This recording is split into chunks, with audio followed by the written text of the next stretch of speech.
TET 2026 ICT బ్రహ్మాస్త్రం. ICT అసలు నిర్వచనం ఏమిటి? భావప్రసారం, నిల్వ, సృష్టి, నియంత్రణ మరియు సమాచార విస్తరణ చేయగల సాంకేతిక సాధనాల సముదాయమే information and communication technology, ICT. ఇది కేవలం కంప్యూటర్ మాత్రమే కాదు, టెక్నాలజీ మరియు బోధనా శాస్త్రం. సాంకేతికత స్వతహాగా పరివర్తన చెందదు, కేవలం పాఠశాల మరియు బోధనా శాస్త్రం మాత్రమే పరివర్తన చెందుతాయి. అనగా పాఠశాల, బోధనా శాస్త్రం పరివర్తన చెందుతూనే ఉంటాయి. ఏకమార్గము, ద్విమార్గం ప్రసార మార్గాల్లో రకాలు. ఏకమార్గం అంటే యూజర్ నియంత్రణ ఉండదు, కేవలం సమాచారం స్వీకరించడం మాత్రమే ఉంటుంది. ఉదాహరణకు రేడియో మరియు టెలివిజన్. రేడియోలో మనం వింటాం, కానీ మరి టూ వే ప్రాసెస్ అనేది ఉండదు. అదేవిధంగా టెలివిజన్ నుంచి కూడా మనం చూస్తాము, వింటాం, కానీ మరి తిరిగి ఇంటరాక్షన్ అనేది ఉండదు. ద్విమార్గం, యూజర్ నియంత్రణ ఉంటుంది, రెండు వైపులా సమాచార బదిలీ సాధ్యమవుతుంది. ఉదాహరణకు computer, mobile phone. Live and recorded, ప్రత్యక్ష ప్రసారం. సంఘటనా స్థలం నుండి నేరుగా స్వతంత్ర దినోత్సవం యొక్క లైవ్ ఎలా వస్తుంటుందంటే, లైవ్ అనగా అక్కడి నుంచి ప్రత్యక్ష ప్రసారం వస్తూ ఉంటుంది. అలా కాకుండా ముందే రికార్డు చేసినవి రికార్డెడ్ లేదా ఎడిటింగ్ తర్వాత ప్రసారం అయ్యేటివన్నీ సినిమాలుగా చెప్పుకోవచ్చు. కంప్యూటర్ అద్భుత లక్షణాలు ఏమిటి? ఎందుకు కంప్యూటర్ అంత వర్సటైల్గా ఉంటుంది అంటే దానికి ఉన్నటువంటి లక్షణాలే దానికి కారణం. ముఖ్యంగా బహుళ రంగ ప్రయోజనం, మల్టీ టాస్కింగ్గా పనిచేస్తుంది, ఒకేసారి అనేక పనులు చేయొచ్చు. ఖచ్చితత్వం అనేది ఉంటుంది, తప్పులు లేని ఫలితాలు వస్తాయి. వేగము, సంక్లిష్ట సమస్యలను కూడా క్షణాల్లో సాధించడము. నిల్వ సామర్థ్యము, స్టోరేజ్ కెపాసిటీ ఉంటుంది. అపారమైన డేటాను దాచుకుంటుంది. విసుగు లేకపోవడము, నో ఫ్యాటింగ్, అలస లేకుండా నిరంతరాయంగా పనిచేయడం. విశ్వసనీయత ఎక్కువగా ఉంటుంది, ఎన్నిసార్లు పరీక్షించినా ఒకే ఖచ్చితమైన ఫలితాన్ని ఇవ్వడం. దాన్ని ఏమంటారు? రిలయబిలిటీ అంటాము. సమాచార మార్పిడి చూసినట్లయితే ఇన్పుట్ వర్సెస్ అవుట్పుట్ చూసినట్లయితే ఇన్పుట్ పరికరాలు అనేవి కీబోర్డ్, మౌస్. మీరు అక్కడ చిత్రాలు గమనించవచ్చు. కీబోర్డ్ అది, తర్వాత మౌస్, తర్వాత స్కానర్, తర్వాత ఓఎంఆర్ షీట్, తర్వాత ఓసిఆర్ షీట్, తర్వాత ఎంఐసిఆర్ షీట్, తర్వాత bar code reader, web cam, microphone. ఇవన్నీ కూడా ఇన్పుట్ పరికరాలు, సమాచారాన్ని సిపియుకు అందించేవి లేదా కంప్యూటర్కు అందించేవి. ఆ తర్వాత ఏమవుతుందంటే కంప్యూటర్లో ప్రాసెస్ అనేది జరుగుతుంది.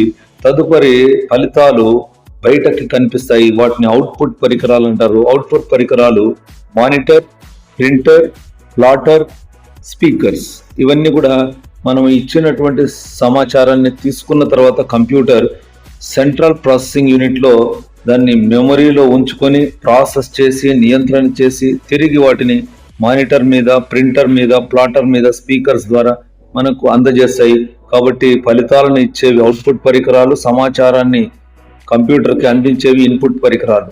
తదుపరి సిపియు అంటే కంప్యూటర్ యొక్క గుండెకాయ అంటాము, లేదా కంప్యూటర్ యొక్క మెదడు అంటాము.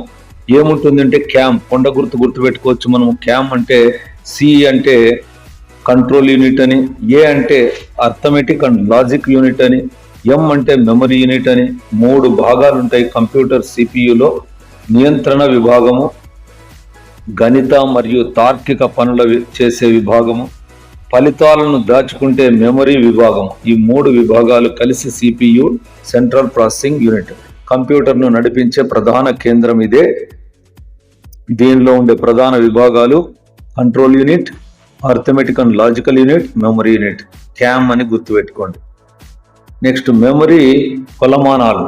మెమరీని మనము ఎలా కొలుస్తాం? బేసిక్స్ చూస్తే ఒక బిట్ అంటే బైనరీ డిజిట్, 0 లేదా 1 అని అర్థం. నిబుల్ అంటే 4 బిట్స్ అని అర్థం. ఒక బైట్ అంటే 8 బిట్స్ అని అర్థం. మరి 1 కిలోబైట్ అంటే 1024 బైట్స్, అంటే 1024 బైట్లు కలిస్తే 1 కిలోబైట్. 1024 కిలోబైట్లు కలిస్తే 1 మెగాబైట్.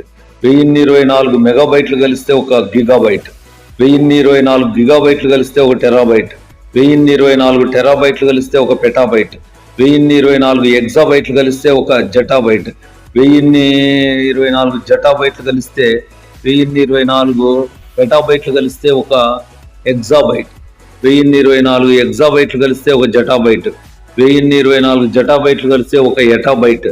ఇవి మెమరీకి సంబంధించినటువంటి స్టోరేజ్కి సంబంధించినవి. కొండ గుర్తు ఏమంటే MKTG PE JZY అని పెట్టుకుంటే కింద నుంచి పై వరకు అలా కిలోబైట్స్ నుంచి మెగాబైట్స్, గిగాబైట్స్ నుంచి టెరాబైట్స్, పెటాబైట్స్ నుంచి ఎగ్జాబైట్స్, అదేవిధంగా జటాబైట్ నుండి ఎటాబైట్ అనేది వస్తుంది అనమాట. ఫైల్స్, ఫోల్డర్స్, సాఫ్ట్వేర్ విశ్లేషణ. Folder versus file. ఫోల్డర్ అంటే ఇంటి ప్రధాన తలుపు ఫోల్డర్ అయితే దాంట్లో ఉన్నటువంటి గదుల్లో ఉన్న చిత్రాలు, డాక్యుమెంట్ గదుల్లో ఉన్న అందులోని గదులు, చిత్రాలు, డాక్యుమెంట్ లాంటివి అనమాట. సో ఫైల్ అనేటువంటిది ఒక రకమైన ఫోల్డర్ అనేటువంటి తలుపు అయితే మళ్ళీ దాంట్లో ఉన్నటువంటివన్నీ ఫైల్స్. దాంట్లో చిత్రాలు ఉంటాయి, డాక్యుమెంట్లు ఉంటాయి. So system software. System software అంటే పని చేయడానికి, కంప్యూటర్ పని చేయడానికి 2 అప్లికేషన్స్ అవసరం. ఒకటి system software, then application software అని 2 సాఫ్ట్వేర్లు ఉంటాయి. కంప్యూటర్ పని చేయడానికి ప్రాథమికంగా ఉపయోగించే దాన్ని సిస్టమ్ సాఫ్ట్వేర్ అంటారు. Windows, Android, Mac OS, iOS, Linux ఇవన్నీ కూడా సిస్టమ్ సాఫ్ట్వేర్. సిస్టమ్ పనిచేయడానికి ఉపయోగపడతాయి, కంప్యూటర్ పనిచేయడానికి. అప్లికేషన్ సాఫ్ట్వేర్ అంటే దాంట్లో అప్లికేషన్ నిర్దిష్ట పని కోసం వాడేటివి. MS ఆఫీస్, VLC ప్లేయర్, లేదా మనకు ఏది లీప్ యాప్, తర్వాత దీక్ష, ఇలాంటివన్నీ కూడా application softwares. MS office 360 degree విశ్లేషణ చూస్తే MS అంటే మైక్రోసాఫ్ట్ వర్డ్ అంటే పదాలు టైప్ చేయడానికి ఉన్న ఖాళీ పేజీని బ్లాంక్ అంటారు, న్యూ బ్లాంక్, లేదా డాక్యుమెంట్ అంటారు. ప్రశ్నపత్రాలు, లెటర్లు తయారు చేయడానికి ఉపయోగపడేవి. దీంట్లో page setup, alignment, font, style settings అన్నీ ఉంటాయి. MS ఎక్సెల్, మైక్రోసాఫ్ట్ ఎక్సెల్, దీన్ని స్ప్రెడ్ షీట్ అని కూడా అంటారు. సగటు లెక్కలు, మార్కుల జాబితాలు తయారు చేయడానికి ఉపయోగపడుతుంది. ముఖ్యంగా సీనియారిటీ లిస్ట్ తయారు చేయడానికి కూడా ఉపయోగపడుతుంది. చార్ట్, విజార్డ్ ద్వారా గ్రాఫ్స్ వేయడానికి అత్యుత్తమమైనటువంటిది MS ఎక్సెల్.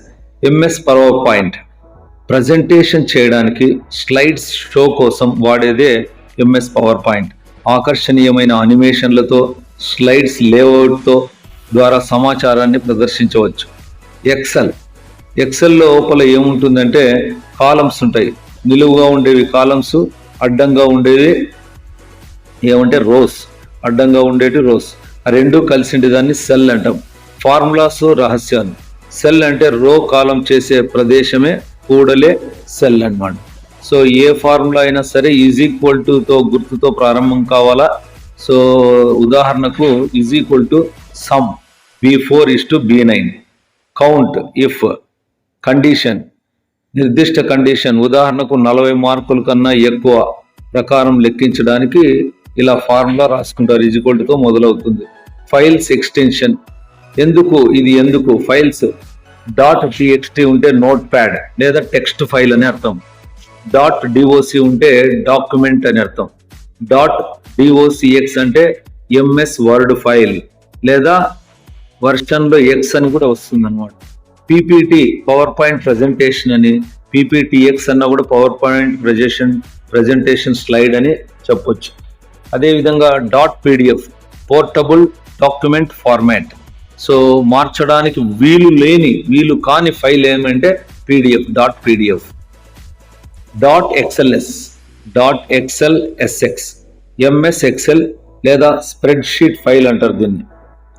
.jpg లేదా PNG ఇమేజ్ లేదా ఫోటో ఫైల్ అంటాము.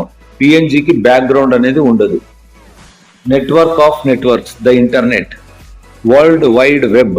ఇంటర్నెట్లో సమాచార సముదాయమే WWW. ఇది ఒక డిజిటల్ లైబ్రరీ లాంటిది. WWW అంటే వరల్డ్ వైడ్ వెబ్. దీన్ని ఆవిష్కరించిన శాస్త్రవేత్త టిమ్ బెర్నర్స్-లీ. ఎప్పుడు అంటే 1989లో. బ్రౌజర్లు సెర్చ్ ఇంజన్లు.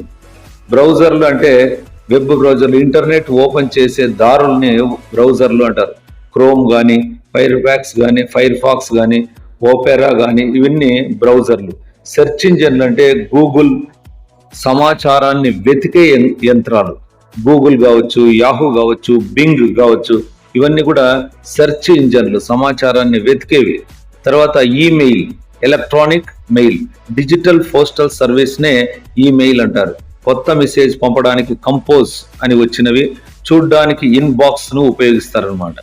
రైట్. నెక్స్ట్ కనెక్టివిటీతో విప్లవము. ఎటువంటి నెట్ని వైర్లెస్ లేకుండా వాడేదాన్ని వైఫై అంటారు. దాంతోపాటు లైఫై అనేది కూడా ఇప్పుడు వచ్చింది.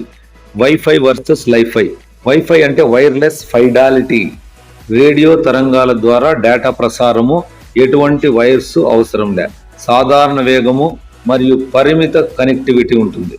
అలా కాకుండా లైఫై అంటే కాంతి ఫైడాలిటీ, లైట్ ఫైడాలిటీ అంటే కాంతి కిరణాల ద్వారా డేటా ప్రసారము, కేబుల్స్ అవసరం లేదు. వైఫై కన్నా 100 రెట్లు శక్తివంతమైనది, అదేవిధంగా అత్యంత వేగవంతమైన ఆధునిక సాంకేతికనే లైఫై అంటారు, లైట్ ఫైడాలిటీ అంటారు. నెట్వర్క్ చిరునామాలు మరియు భద్రత, సెక్యూరిటీ ప్రోటోకాల్స్. https://www.example.com. https అంటే ఏమంటే సెక్యూర్, భద్రత, బ్యాంకింగ్, సున్నితమైన సైట్లలో ఇది తప్పనిసరి. యుఆర్ఎల్ అంటే uniform resource locator. IPv4, IPv6 పాత వర్షన్ మరియు కొత్త వర్షన్. IPv4 అంటే పాత వర్షన్, 32 బిట్ రేటు. IPv6 అంటే కొత్త వర్షను, 128 బిట్ రేటు. ప్రతి కంప్యూటర్కు ఇంటర్నెట్లో ఉండే ఏకైక చిరునామానే IP అడ్రస్ అంటారు.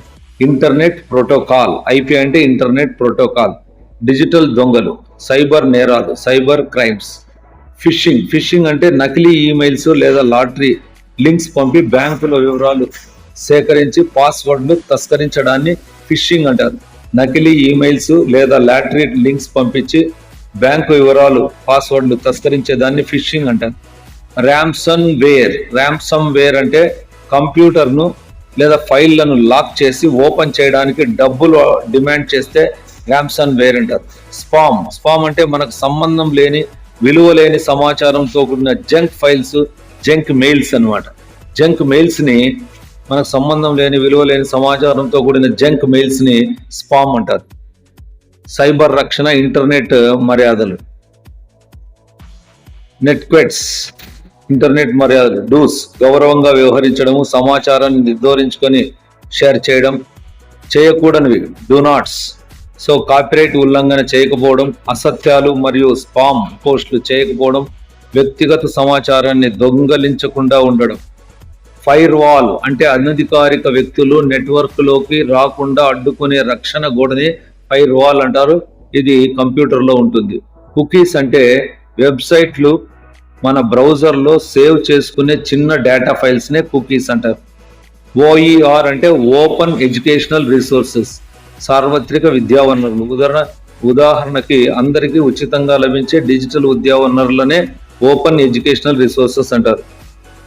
ఒకటి రీయూజ్, తర్వాత రెండవది రివైజ్, మూడవది రీమిక్స్, నాలుగవది సమ్మేళనం, నాలుగవది రీడిస్ట్రిబ్యూట్.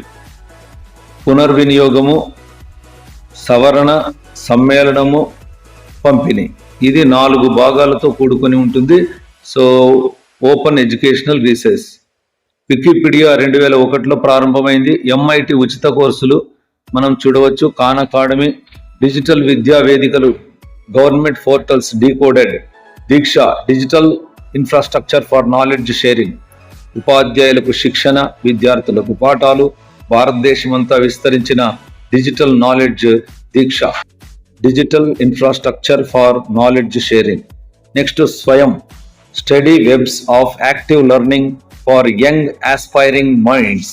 స్వయం అంటే study webs of active learning for young aspiring minds అంటే కేంద్ర ప్రభుత్వం ఉచిత ఆన్లైన్ కోర్సులు ఉంచారు, దాని పేరే స్వయం.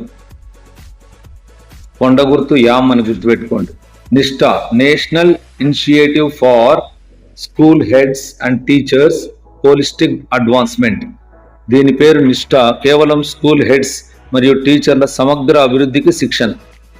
విద్యా విధానాలు, డిజిటల్ తరగతి గది NEP 2020 జాతీయ ICT విధానం 2012లో రూపొందించబడింది. డిజిటల్ బోర్డుల విప్లవం వచ్చేసింది. NEP 2020లో మార్పులు వచ్చాయి. విజన్, యువతను జ్ఞాన సమాజ నిర్మాతలుగా మార్చడం కోసమే ICT విధానం 2012 వచ్చింది. రాష్ట్ర విధానము CIL కంప్యూటర్ ఎయిడెడ్ లెర్నింగ్ అమలైంది 2012లో జాతీయ ICT విధానంలో భాగంగా. గతంలో 64 CDలు, ఇప్పుడు 12 CDల సరఫరా. తర్వాత IFP ఇంటరాక్టివ్ ఫ్లాట్ ప్యానెల్స్, నల్ల బల్లలకు బదులు స్మార్ట్ ప్యానెల్స్ వాడకం, డిజిటల్ బోర్డుల విప్లవం. NEP 2020లో మార్పులు ఏమంటే కోడింగ్ 6వ తరగతి నుండే తప్పనిసరి.